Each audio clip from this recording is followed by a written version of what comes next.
Hi. Live. Guys, we're going to do so great without Marisa. I promise this is not going to go off the rails. Yeah, okay. Total lies. I am so tired and I look it, but you know what? We are going to have fun and we're going to embarrass Marisa so much. I'm just sad we don't have a live look at her face. Fun fact, she resists this every single time we bring it up. However, we don't have to do this. Yes, girl. Yes, we do. This is and I'm going to tell one of her secrets right off the bat. As much as she demurs, because she's, very mindful and very demure. Okay. As much as she's like, no, that's not the dude, she is 100% absolutely the leader of this whole feral ladies podcast situation. Oh, so we're like, yeah, we're gonna do this thing without her, and I'm like, I don't know how.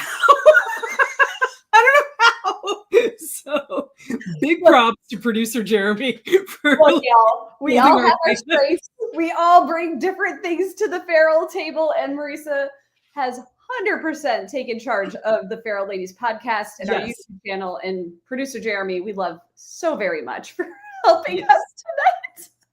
Yeah, Hundo P, because none of this would happen without the two of them. So mad props. But so hello everyone. Oh my gosh, we already have people in the comments. Let's see. Just real quick, let me go through and say hi. Hello Angela, good to see you. Hello Marisa, are you ready?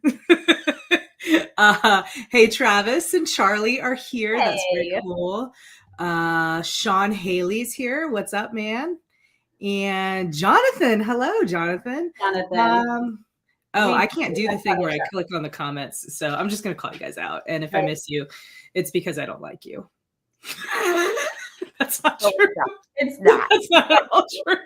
And yes, Jonathan, DragonCon was amazing. Hence, all of this, all these bags under the eyes. Yeah. My bags have carry-on luggage at this point. This is ridiculous. Oh, we have a phantom tagger. That must be producer Jeremy in the background. Thank you, Jeremy. That's awesome.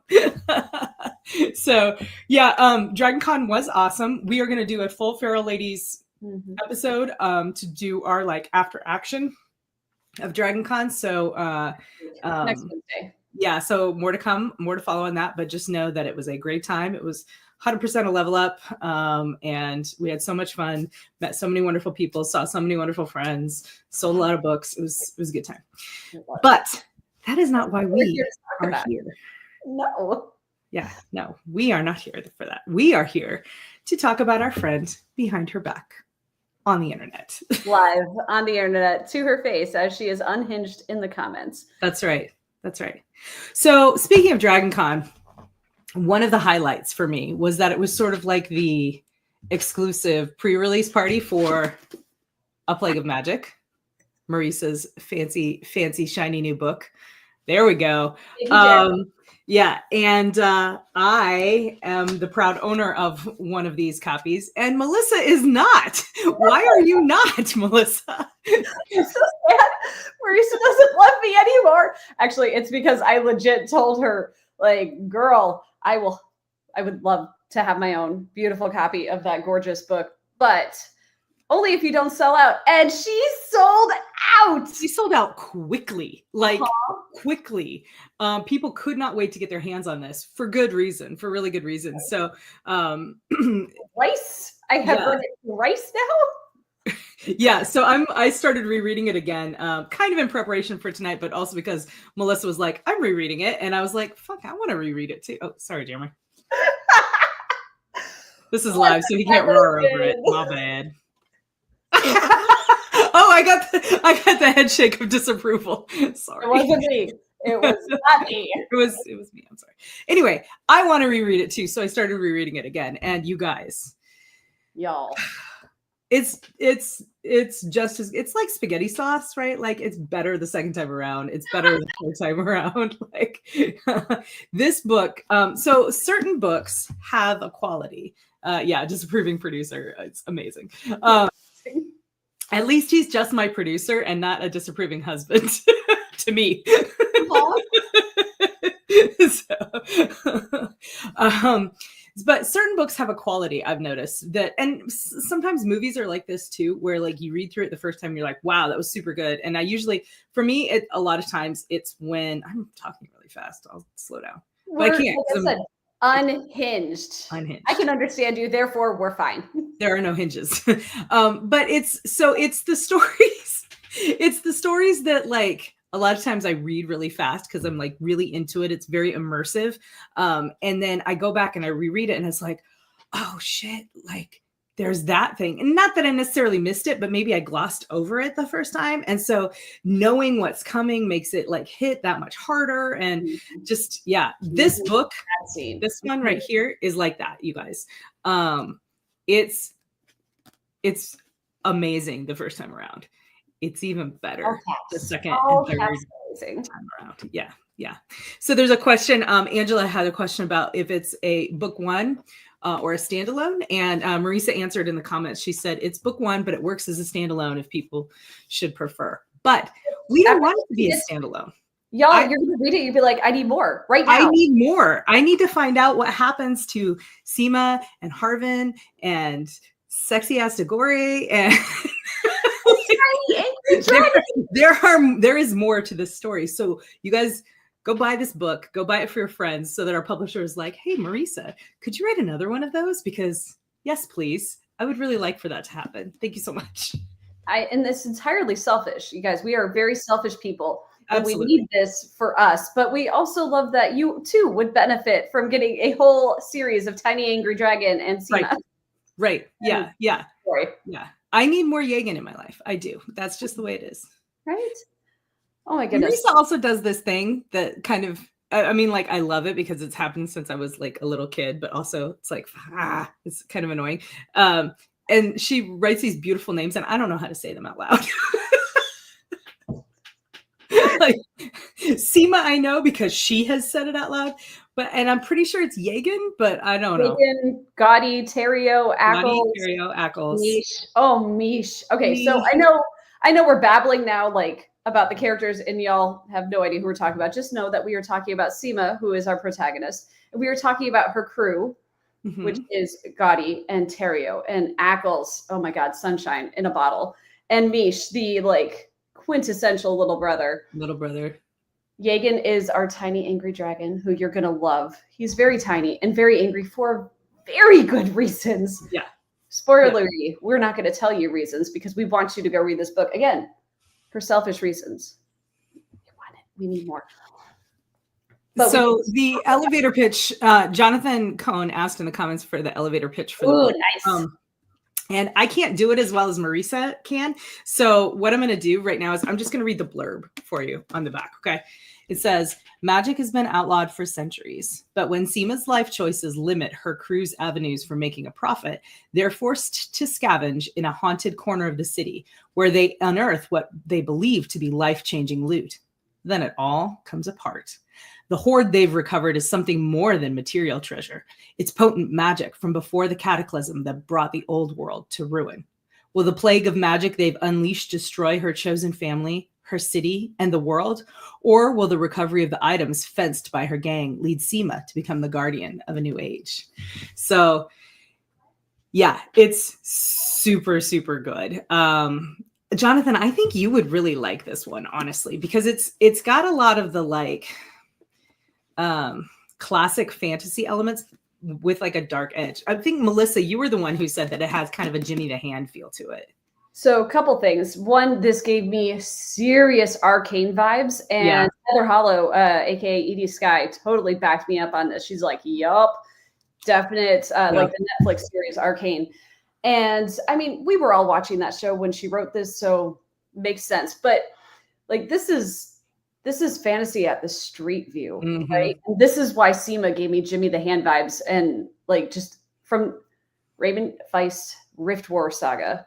Oh, if y'all haven't read that series, go catch up on that one. It's a classic. But read this one first. Yeah. Again, selfish. But like, as far as like the pitch goes and everything, I had a lot of fun. Marisa and I were selling each other's books when we were signing at the Missing Volume at Dragon. Yeah. And one of my favorite things that I picked up from her was, magic ended the world 400 years ago, MBD. And you have Seema and her ragtag crew who are, trying to go on the straight and narrow, not be thieves anymore.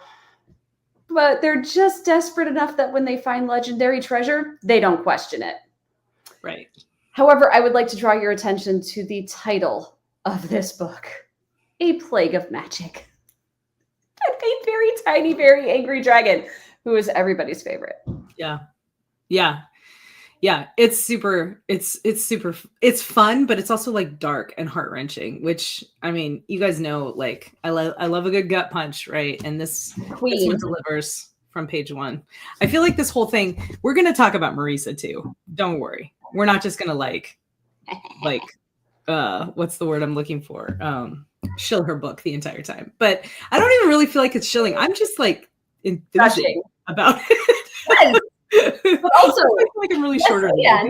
Like this book is dark and it has those arcane vibes, but it ends in hope. And that's Marisa's promise to you. Like all of her books, all of her stories end in hope. She makes no promises as to the path along the way, which is super fun and accurate, because this bitch, we're past 10 minutes. Now I can swear. Now you can swear. Go ahead. Yeah. He's amazing. So yes, we are going to transition to talking about Marisa now and embarrass her as much as possible with the truth. Mm-hmm. Yeah. Because earlier today, Kacey said, and I quote, "Oh my God," all right, fine. And I paraphrase, "Oh my God, Marisa, this book is her voice in this book is so clear." And one thing I love about anything I read by Marisa is that I can tell it's her. Her voice is so strong and so distinct.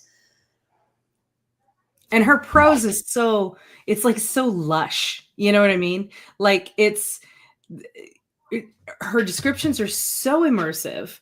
And that's part of the reason why, like, I read it so fast the first time that like I'm re-engaging and re-catching things, as I go through it again. But like, yeah, this super incredibly lush prose with this like brilliant world building that makes you feel like you're standing on a dirty ass cobblestone street stinking of like harbor stench and dried fish and greed and fear and magic and wonder.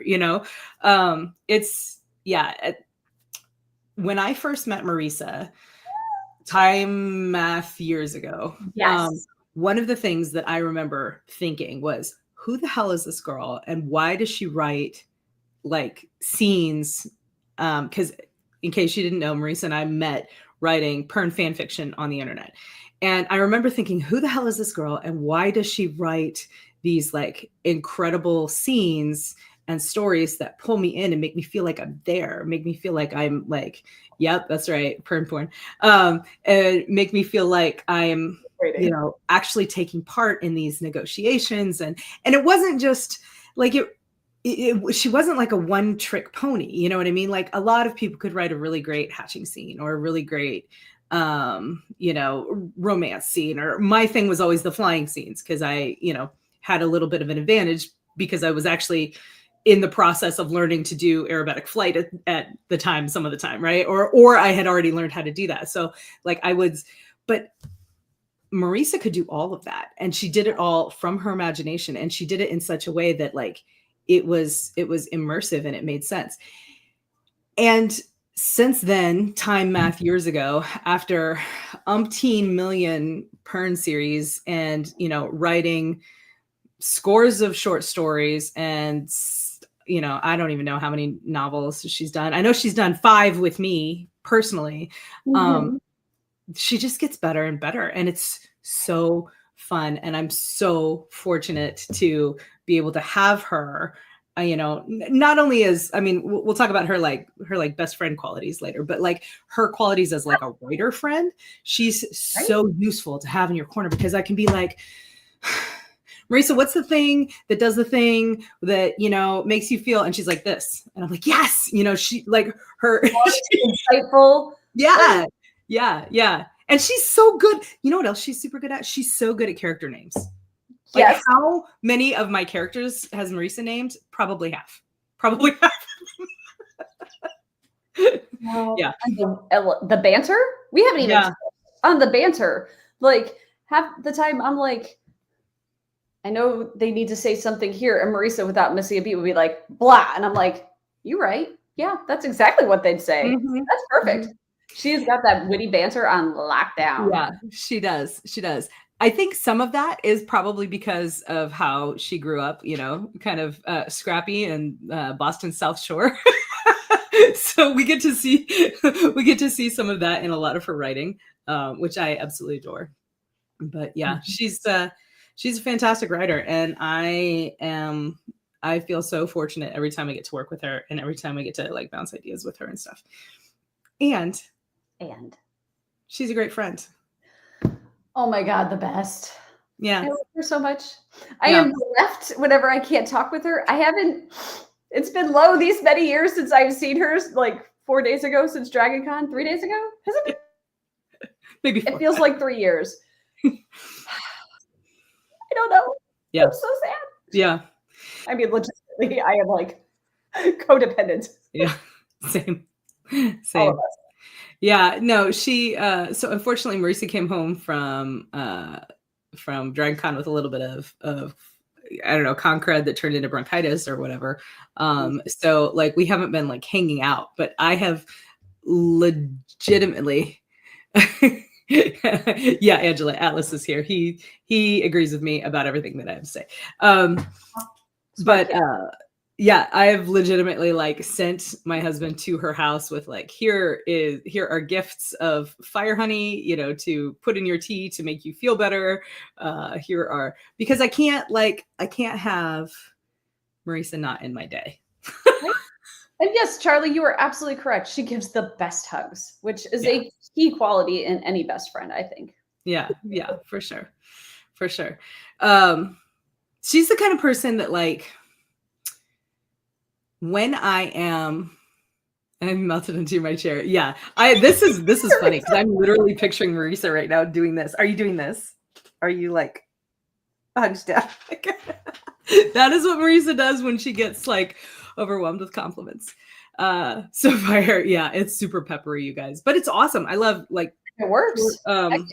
Short digression here.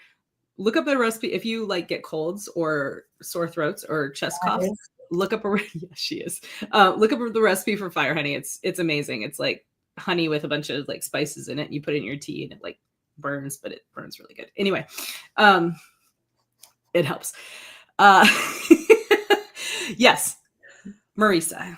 Okay, so Marisa is the person. So I'm going to tell you guys a secret because it's the internet, and I know you would never tell anyone. Circle of trust. Circle of trust. You're on the internet. The truth of the matter is, I have a reputation for being a somewhat confident individual. A reputation which is well earned because you know, I am a fairly confident individual. I have had to become so, right? It was necessary in my previous profession as a pilot, and I have carried that over into other areas of my life, such as, you know, writing and stuff. I've tried to remain open to learning and, you know, realistic and not get a big head about it. But the truth of the matter is that, yeah, I am a fairly confident person. However, that being said, every single confident person has a dark secret. And that dark secret is that we also are insecure, you know, and Marisa is one of the few people that I can go to and I can be like, hey, I'm feeling really insecure about this thing. And she'll be like, okay. And she doesn't like just tell me to shut up. And she doesn't just tell me to, like, you know, she doesn't dismiss what I'm feeling, but she hears me out. And then she's just somehow always manages to know exactly the right thing to say to remind me what a bad bitch I am, you know? And I don't think she could do that if she wasn't a bad bitch herself. You know what I mean? I know you know what I mean, because I've seen her do it for you too. Yep. So she's just one of those people who really is a catalyst for, yeah, that's right. That's my best friend. She's a real bad bitch. She's just one of those people who's a catalyst for for making you feel good about yourself, and I don't know, I guess I will forever be grateful that she picked me to be her best friend. You know what I mean? So yeah. Yeah. Well, yes. Like Marisa is just one, I am incredibly lucky in my friends. Like I have you, I have Marisa. I suppose Nick Steverson is still a thing. I'm kidding. You're my bestie. But like it's so great like seeing her at conventions, right? Because she just has this light about her that like just draws people in. And it is so cool getting to sit back and watch because everybody just wants to be near her because she is freaking amazing and magnetic. Yeah. And when you talk with her, you know she's listening to you. Yeah. Not in the chat.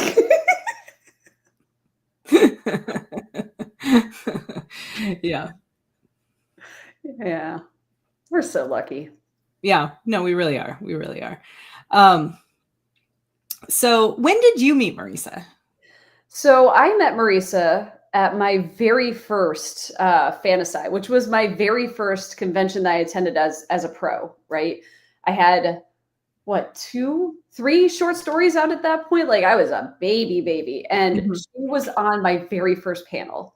So it was me, Marisa, and Ian Malone. We were talking about using music and writing. And it was, I don't remember all of the details, but it was like, oh, you're Kacey's friend. You're Kacey's friend. Guess what? Now we're friends. Marisa tells the story so well, but it was like we were friends and everything was great and everything. But it wasn't until LibertyCon where I may have accidentally left out a key letter in Salvage Angel to stop me. Okay. But instead of being embarrassed about it, I mean, it was a 10 a.m. panel. I had no caffeine. Like it, shit happens. Instead of being embarrassed about it, like, I mean, within 5 seconds of coming out of that panel, there's like Chris Kennedy and his amazing wife, Sheila, going, we heard what you did. I'm like, yeah. Marisa comes up. Same thing. I'm like, yeah, I fucking did. And she's like, oh yeah, this works. Yeah. So that is a great story. Angela says Alvade Angel rolls off the tongue. Totally what I said. 100%. What was really great with that panel was that Hillbilly and Christopher Woods were on that panel, and Kevin Steverson was like, I thought they'd be the problem, not you. I'm like, I only look innocent, sir. Can confirm. Can confirm. Oh man, that's funny.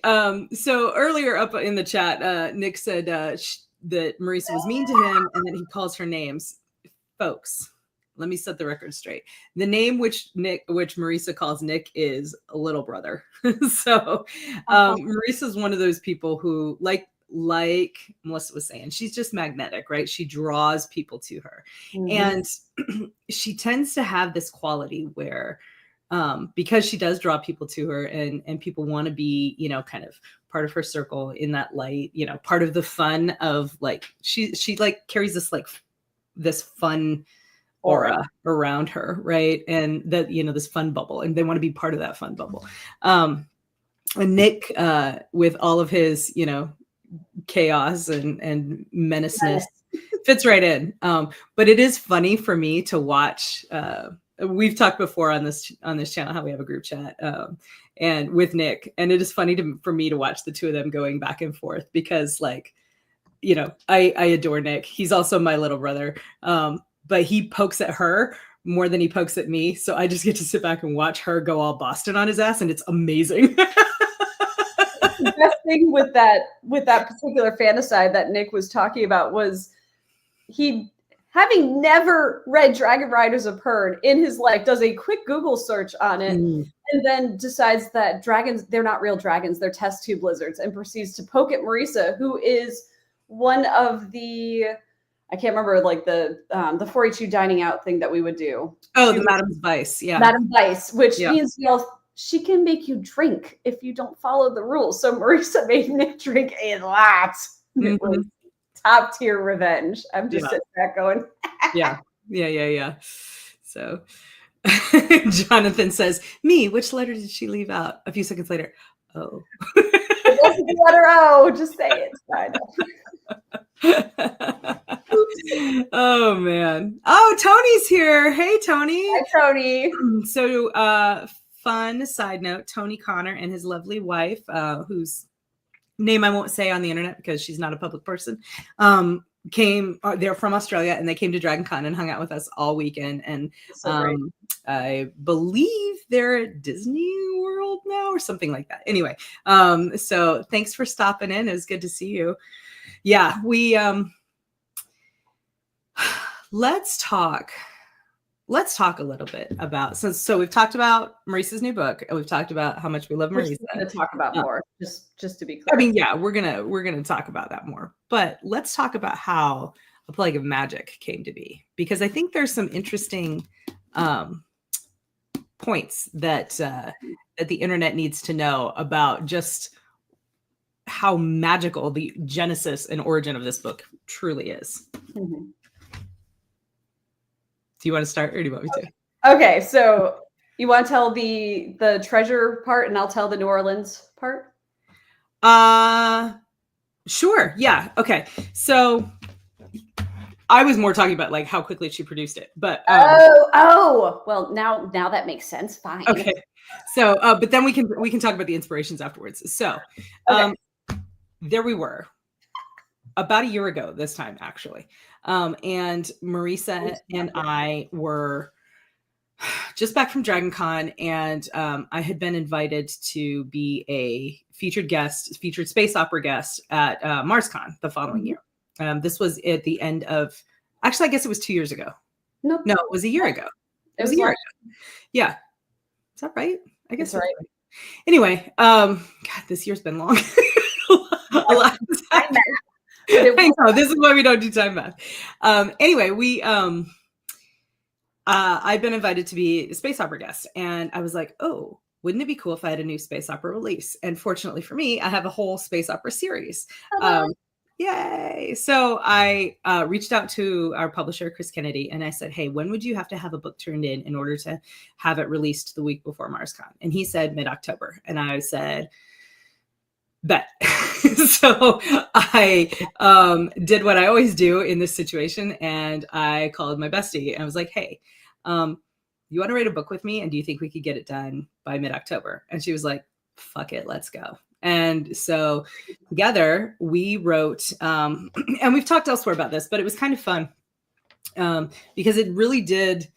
It was super fun to write that book with her. Yeah, exactly. Challenge accepted. That book became Blood of Her Father, which has the cover art for it was a Dragon Award finalist by Sam Kennedy, which is super cool.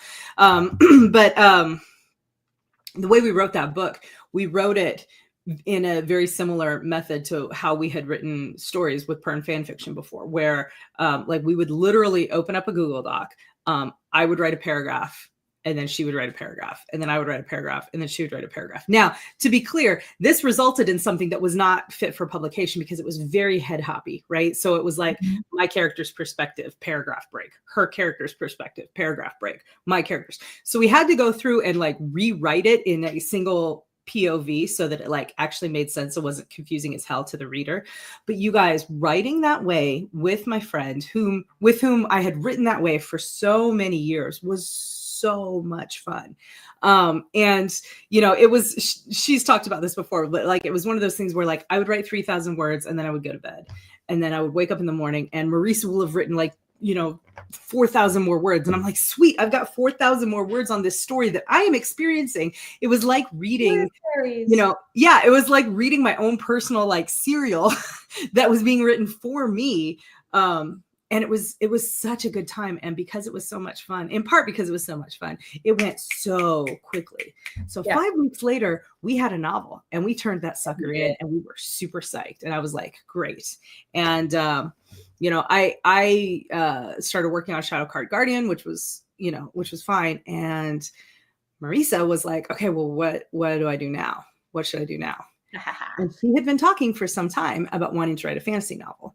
And I had just turned in Mage Light and you had just turned in Rise from Ruin. And we were like, hey, if you turn in a fantasy novel to Baen and they accept it, it will probably come out around the same time as ours. And maybe we could do a whole like feral fantasy like thing, because we know we're very good at promoting each other's books. This is literally the origin of Feral for Fantasy, you guys, was us, talking about this and Marisa thinking about writing A Plague of Magic. Yep. And so finally she was like, well, I don't know if I could. I probably could. And we're like, yeah, by the end of the year, yeah, you absolutely could write a fantasy novel. And because she had this idea that she'd been germinating for a number of years. And part of it was, inspired by the Cheapside Hoard, which I'll tell you about. And part of it was inspired by like this disappearing, possibly fey jewelry shop in New Orleans that Melissa will tell you about here in a minute. But we were like, yeah, you could totally do it. And so she reached out to Baen and, oh, that's right. It was already contracted. It was just like, can I get it done in time? Yeah. So like you said, she reached out to Tony and at first it was what she thought she had until the end of the year. Right. Really, the submission deadline ended up being middle of December. That's right. So it was from 2 months to, oh, okay. Yeah. And then this bitch writes it in 5 weeks, in part thanks to the power of friendship. That's right. Lots of caffeine, so much caffeine. And so for those of you keeping score at home, that is 2 novels in 10 weeks that this bitch has done. And that is not the first time. It wasn't even, well, I guess it was the second time, but it wasn't even the last time she's done this. Marisa is like the epitome of the leveraging the power of deadlines, which is not a life that I am cut out for. I have far too much anxiety for that. What had happened was Marisa got this deadline and went, oh no. And I went, hey, I need to write Salvage Bunny 4 by the end of the year. So let's fucking rage. Fucking go. We spent so Kacey, like she said, she was very good. She actually got sleep. She didn't over-caffeinate to a dangerous degree. She didn't exasperate her husband. Marisa and I, on the other hand, were completely unhinged. And we wrote our novels together in 5 weeks, mostly co-working in Discord, because like going from co-writing with a really good like partner to by yourself is a sharp change. Yeah. So being able to leverage the power of friendship and co-working definitely helped both of us in that period. Well, and there's one thing that I observed about that process that I haven't heard either of you guys talk about, because you both talk about like co-writing and co-working in Discord. So, the way that works, if you're unfamiliar, is I have a private Discord channel set up. I have a public one too on my private Discord that is open to like members of my fan community and my writer friends. But I set up a room just for these girls to do their writing in. And so they would go in there, they would log in, they'd basically be on a video chat and they would just work together side by side and just, sort of leveraging that like body doubling thing that helps people work. But the other thing that they did that I haven't heard either of them talk about is they would send each other what they had written the night before, because they sent it in the group chats and talked about it in the email in our group chat. And so I also got to see them, which was great because it was like my own personal serial coming to me. Like I wake up in the morning, it's like, oh, cool, I have new shit to read, So it was awesome. And it was very, I could see, I mean, it was motivating for me and I wasn't even part of it. It was motivating for me just to read the new stuff, So yeah, leveraging the power of friendship is for sure one of Marisa's superpowers, right? Oh yeah. Yeah. I'm pretty sure it was like, dark 30. I have no idea how late it was at that point. It was like maybe 2 a.m. and Marisa's like, this is hot garbage. I'm like, well, I'm a fucking raccoon then because I'm eating this shit up. I know. It was so funny. I remember you guys telling me that. I still stand by what I said. But like that is something that Marisa is freaking amazing at, that she sometimes wishes she wasn't so good at, which is her brain has learned, oh, I can write a whole novel in like a month. I have plenty of time. A month. Which is not always the best thing for mental health. So, again, we Sorry, the chat. Yeah, the raccoon thing made me laugh until I cried. I laughed my ass off the next day when the joke wasn't even fresh. The joke will never get old. Yeah. No, it was awesome. It was awesome. Oh man, I totally lost my train of thought. But basically, Marisa is freaking awesome, and her brain is freaking awesome. But also, one thing that the three of us do very well together is kind of regulate, or at least attempt to regulate, our insanity. Yeah. I told my husband we were going to be doing the co-working thing again this fall, and he's like, that immediate like, okay. I'm like, not like last year. It's not going to be like last year. We cannot write the novels that we're working on at that particular pace. Yeah. Not this round. Not this round. I love your dumpster fire brain too.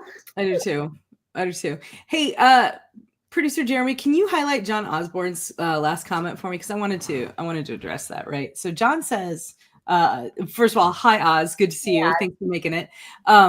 But he says it doesn't count as a deadline if I made it, which is very true, right? Like the internal deadlines don't always seem to have the same oomph as like an externally imposed one from the publisher or your editor or, you know, your teacher in class or whatever it is. That I think is one of the reasons that doing this co-working thing is actually really helpful, because it's yes, I made the deadline, but I'm also accountable to, you know, I'm accountable to Marisa, or I'm accountable to Melissa for that deadline. And I don't know. It's really selfish. It's like, I need you to write the words so I can read them. So I can read the words. Yes. Yeah. So. And that was very much the case with Plague of Magic, because I'm like, oh, holy shit, this is so freaking good. Like, one thing that we haven't talked about yet that we said we were going to talk about in a different episode, but oh man, you guys know I love romance. I love it as a subplot. I love it when it's a full course meal like Kacey does. I love it when it's kind of in the middle, which is what I do. But Marisa is amazing at writing these tight little scenes that I just want to live in forever and possibly read over and over again to a potentially unhealthy degree. But they're so good. And this particular one, when you guys read this book, if you haven't already, why not? But this particular scene is so good. It made our retired cop, big dude, editor, fan himself in lady, which is one of the best editing comments I've ever heard in my life. It's amazing. It's the subtlety, right? Like she's got such a light hand, and you're right when you say it's tight, right? Like it's just like the perfect words at the perfect time. And it's very much like a it just enough to be like, ooh, you know. She did in the 4-H novel that she just wrote with Chris Kennedy, where I was like, damn, like, ma'am. Yeah, it had nothing to do with tentacles. I need y'all to go back.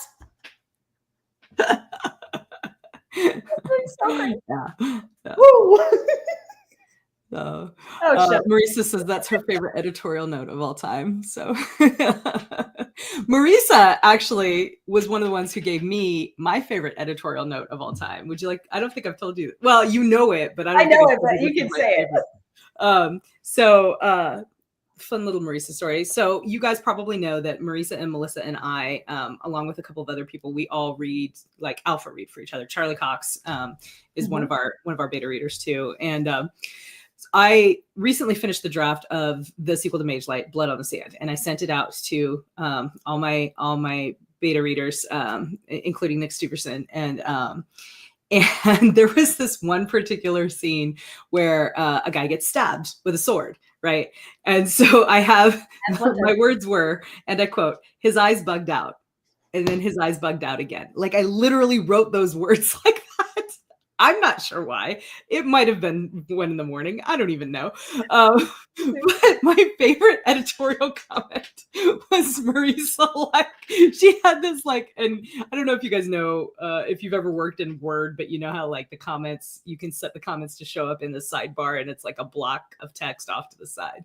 And so she had this like paragraph in there going like, was it like one eye and then the other? Or I'm picturing like, you know, Looney Tunes style, wooga, wooga. And this was in the margin of my manuscript as I'm reading and going, Kacey, what the fuck? But really, though, that is a great point to bring up, because this is why we love getting like feedback from Marisa.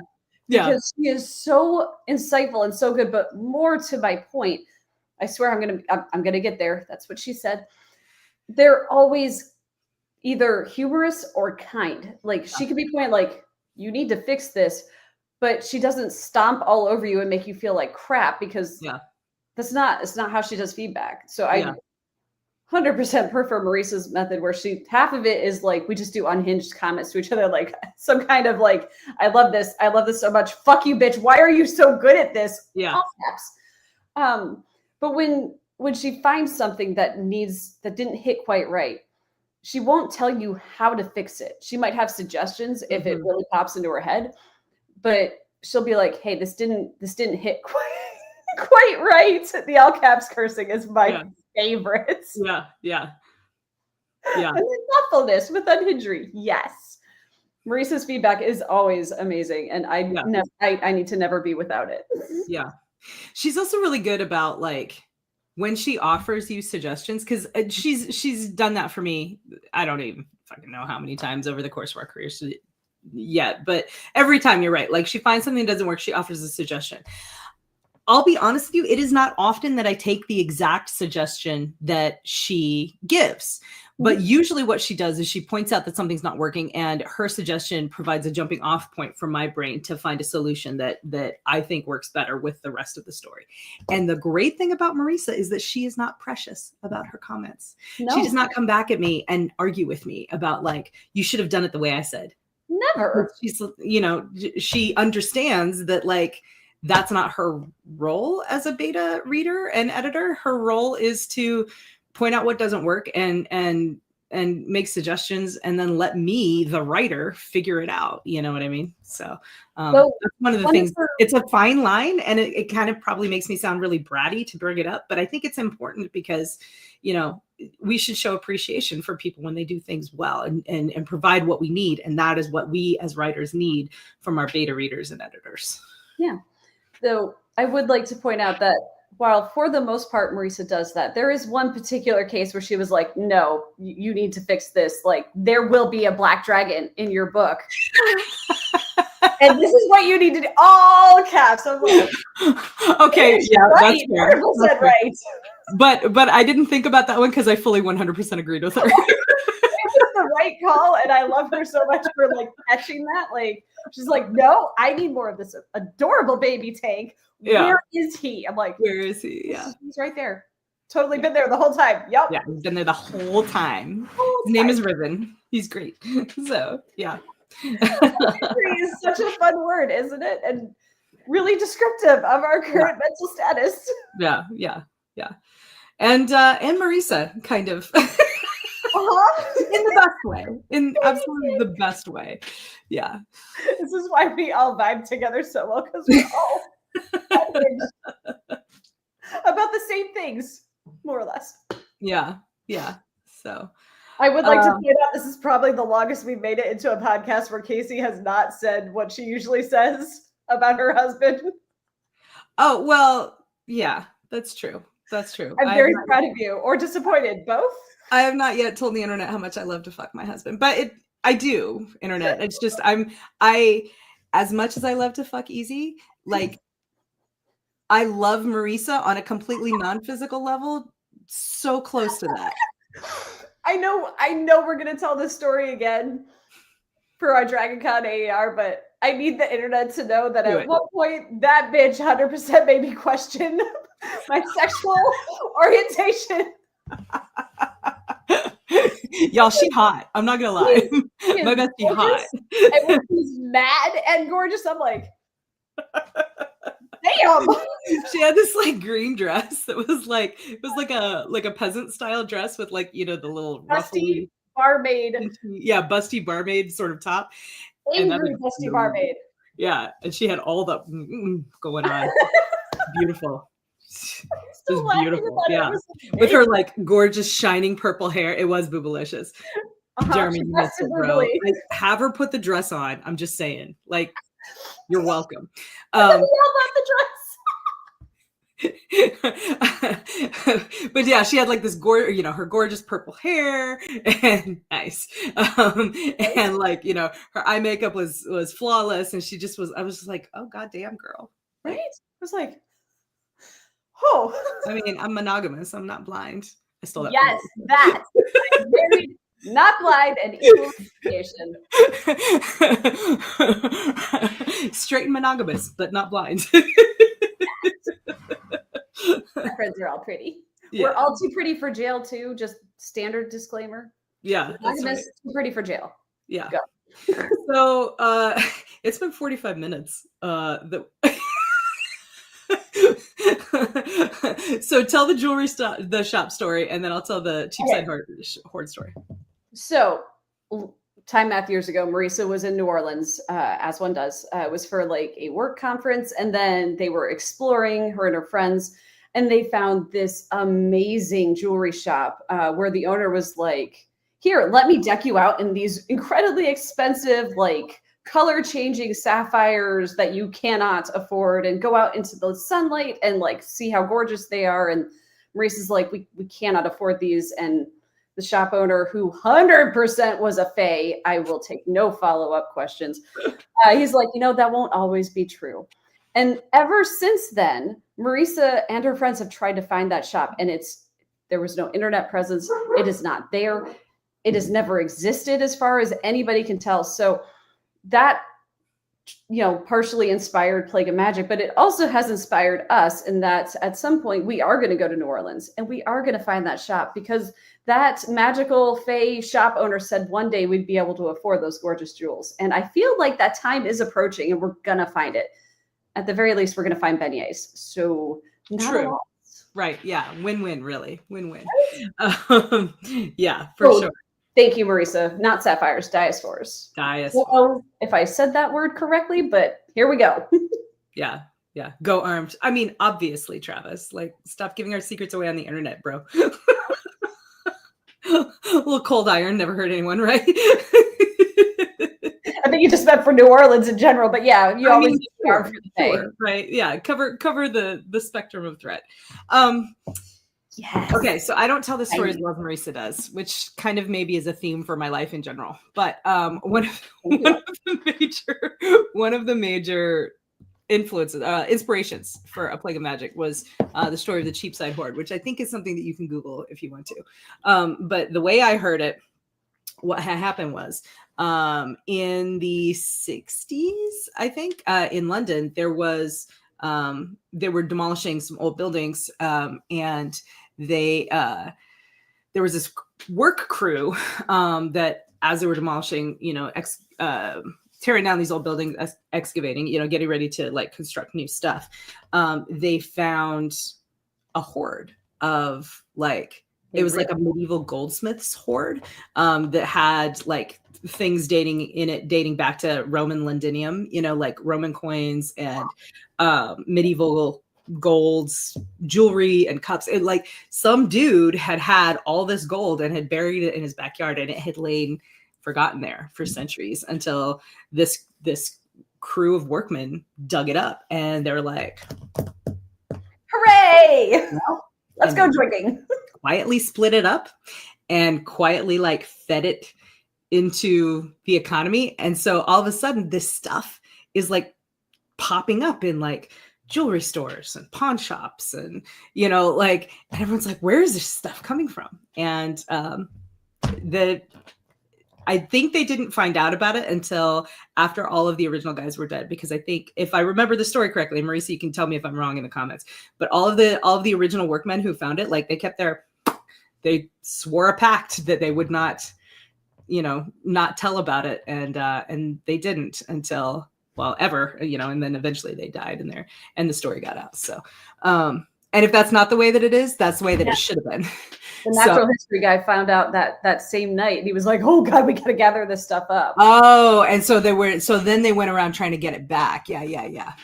Epic night. Trying to get it all back so that they could be like, this is a museum relic where it belongs. So yeah, and I kind of like my version of the story where the guys keep their mouths shut. Also, like that seems fun too, right? Like 10% true. Yeah, 10% truth. That is the rule. And if you read Plague of Magic, you're going to see where this particular story had a huge influence on it. So anyway, look up the Cheapside Horde. It's a pretty cool story. Oh, I know Travis. Yeah, I'm aware, Travis. Also, our husbands are well aware. I get the lecture. My version. Thank you. I appreciate you. See, she's so great. She likes my version too.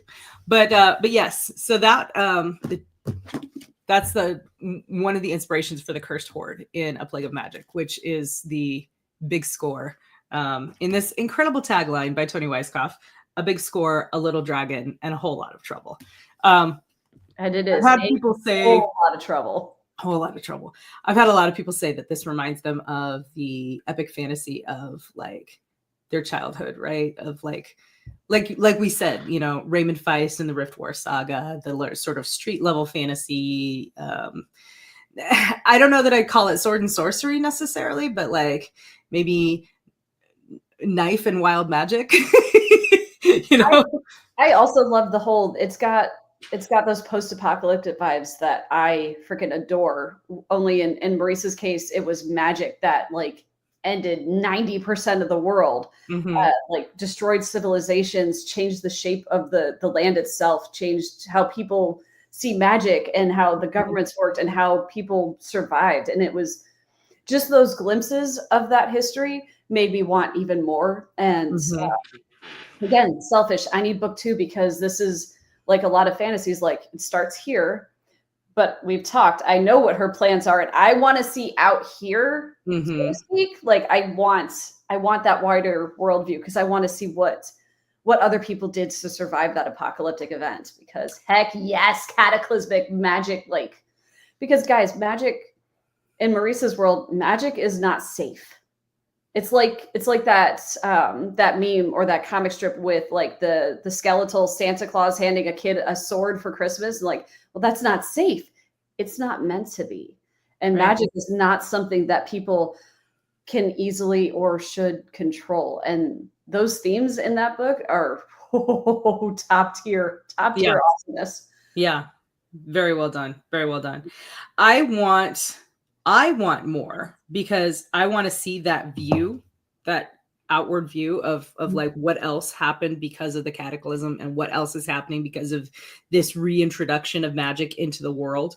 But I also want to see it through Marisa's characters because her characters are so fucking real, right? They're complex people. They have a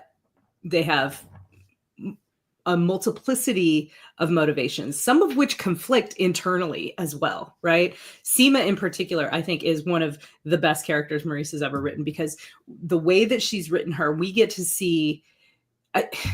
I honestly think Seema might have ADHD, if I'm honest, because the way that her brain is like, and of course I'm not a doctor, right? Like, but here I am with my armchair psychology degree diagnosing a fictional character. You're welcome. but the way that her brain does this like tumble, this tumble thing of like, all of these cascading thoughts that like feed off of one another and double back and go forward and like branch into multiple. And Marisa lets us see all of it because of her incredibly immersive writing style. And that's just one character, right? Even her bit characters. I mean, you and I are obsessed with Degore, who's on the page for like what, a page and a half? Like, but if you are obsessed with Degore, don't forget about that free short story on Bane.com, Undercurrents, which features Degore because all three of us, and by all three, I mean me, Kacey, and Griffin Barber were like, you need to write a Degore story for your free short because Griffin too agreed with us that we need more Degore. More Degore, yeah. Something. Gotta love a hot mob boss ex. Yeah. That totally looks like Tom Hardy. I was gonna say, especially one that looks like Tom Hardy. Not sad about this. Yeah. Oh. Yeah, for sure. Although I will say my Instagram feed now has a lot of Tom Hardy, a lot of Sebastian Stan, oh no, so sad. And a lot of Chris Hemsworth, because a lot of our characters turns out look like those guys. Charlie Hunnam from Sons of Anarchy. Yeah. Yeah, I think we both had characters that look like him again. Yeah. Oh no. Charlie, you can't unsee Tom Hardy now? Yeah, no. You're welcome. You are welcome. Travis, you are also welcome. I have a character that looks like Tom Hardy. Like literally, like we have a lot of the same taste. Okay, it's fine. It's fine. It's yeah, fine. Nothing wrong with liking rugged men. Married, not blind. But yes, to double back on the characters, Seema in particular, I love how Marisa handled her character, because yes, she tends to kind of spiral and double back and do all those things, but she spots patterns. Mm-hmm. Like takes one thing and another thing and ends up with something that seems completely unrelated, but is actually the solution, and which is why that a certain other character was considering her for a job. And again, you're going to have to read Plague of Magic to find out what the heck balls I'm talking about, because I'm not going to give you guys spoilers. That would be mean. And I am a very nice person. Note that I am also selfish, because read it. I need more. Yeah. Yeah. Y'all need to go buy this book so I can have a sequel. Thank you so much. Yes. Yeah. I'm so happy. Marisa's got some other stuff coming up too. We should talk about that maybe a little bit. Yes. Yeah, because NBD, she's just going to be working in this very tiny, not well-known series called Honor Harrington with David Weber. I don't know if you've heard of him. He's kind of new. Yeah. The Honorverse. That Honorverse. Marisa Wolf is writing in the Honorverse. So she's got that was exactly my response when she told me. Lots of shrieking, high pitched at only dogs could hear. Right. I was gonna say your animals are freaking out right now. So this fall there's a anthology coming out, and I believe she calls it a short story, but it's a little bit longer. It's almost the novella, you guys. It's fine. It's only like 14,000 words. Yeah, right. But yeah, it's the cover story in the anthology called Challenges, which I don't think we have the cover for yet, but you can see it very soon. That one's coming out this fall, and it is an Honorverse story. So you get to kind of see what Marisa can do in that milieu. Yeah. I do believe David Weber choked up, if not cried. I definitely cried a lot. Yeah. It was whew. I remember reading it at Bosco, and look, you probably remember this. I remember because we were sharing a room. I was sitting on the bed and I was reading it, and I looked up and I was like, "You're a fucking bitch. You asshole." Because Marisa's right. The cover exists. The e-arc is out. The cover is gorgeous. We just don't have it. Yeah, we just don't have it. But yeah, but it is beautiful. We'll get it, because we're going to start talking a lot more about some sci-fi stuff on this channel, I think, as we move into hard for sci-fi. All hard for sci-fi. That's right. Yeah. And although we are talking about our mutual friends on the internet, you also have a sci-fi release coming up, don't you? I do, in January, written with Jason Cordova, our Bronze Legion mill sci-fi adventure ridiculous series with the pretentious titles that drove our publisher insane, but she allowed it. So here we are, the Bronze Legion, To Tread Obsidian Shores, out from Bain in January. It's beautiful. So more fun things for you guys to look forward to as we talk about that moving into the fall season here on Feral Ladies and on our various social media channels. But yeah, we have 2 minutes left. And guys, I need everybody on the internet to know how hard I have worked this entire episode to not gush too much about this book, because again, nobody likes spoilers. And there's things that I cannot wait to talk about with you guys when you have read it. Because I need therapy. I need therapy where I get to talk to people about, oh my God, can you believe what she did? And it was so good. And oh my God, that scene in there, and that scene there. And then we should maybe do a couple of spoilers episodes, like later in the fall. We could do one for each of our books. Oh, that could the be three of us get on and people come in the comments and we can talk spoilers. Yeah. Have a disclaimer. Been out for like 6 months or something. Yeah. Have a disclaimer at the beginning. Hey, if you have not read these books and you don't want spoilers, leave now. Leave now. That's right. We'll talk about it. Well, yeah, we'll talk about that. We'll ask the leader of the Feral Ladies podcast what she thinks when we allow her back in the room. I think she's in. Oh yes, spoiler chitty chats. Yeah. Yeah, I think that would be fun. Okay, so Marisa's not here to do it, so let's tell everyone where they can find her on the internet. I don't think she has any other cons this year. I think Dragon Con was it for us. But yeah, Melissa, do you want to tell people where they can find her on the internet and where they can find her books? So you can find Marisa at marisawolf.net or .com. She goes both ways, folks. All of her books are available on Amazon, and her Bane books are available everywhere books are sold, including the Bane website. Right. She does not have any more conventions for the rest of this year, but I know that you guys have some signings and events scheduled that I will let you talk to, because I do not have them memorized. Yeah. So we're live right now. As of tonight, we have an event at, if you're local to the New England area, we'll be at Pandemonium Books and Games in Cambridge, Massachusetts. Next Sunday, the 8th, I think, doing some time math here. But we'll be there from 6:30 to 8:30 doing a author reading event, signing, Q&A type situation. And then the following Sunday, we will be joined by the 7th. Thank you, Marisa. The 7th. The following Sunday, the 14th, we'll be joined by our very good friend, DM Dan, who is our real life dungeon master in our role-playing game, our D&D group that we do in person. DM Dan will be joining us at, again, Pandemonium Books and Games in Cambridge, Massachusetts, to do a one-shot D&D session with some lucky fans who get to come in and play with Marisa and me. So that should be a good time. In addition to that, we are also doing a signing on Veterans Day at Silver Unicorn Bookstore again in Central Mass. I can't remember the name of the town, but it's the Silver Unicorn here in Massachusetts. So lots of fun times. If you're local to New England, we would love to. And if you're not, and you just happen to be in the area, come hang out, man. It'll be a lot of fun. So I'm totally not looking up plane flights. It's fine. You should come, especially for the one in November. It's Veterans Day. I know. So Acton. It's in Acton. Thank you. Silver Unicorn's in Acton. See, Marisa's on top of things. I don't know what the hell I'm doing.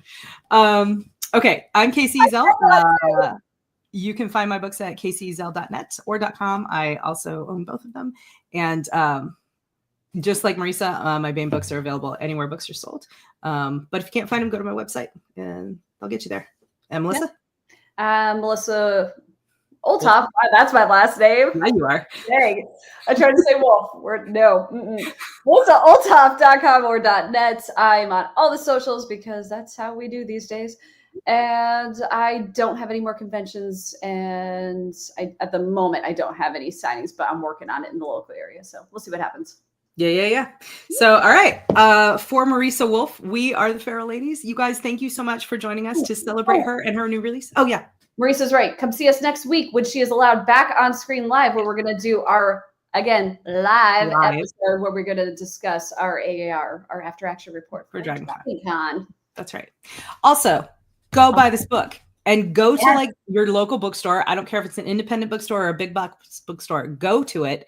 If they don't have it on the shelf, ask them to order it. You guys have no idea how much that helps us. Mm-hmm.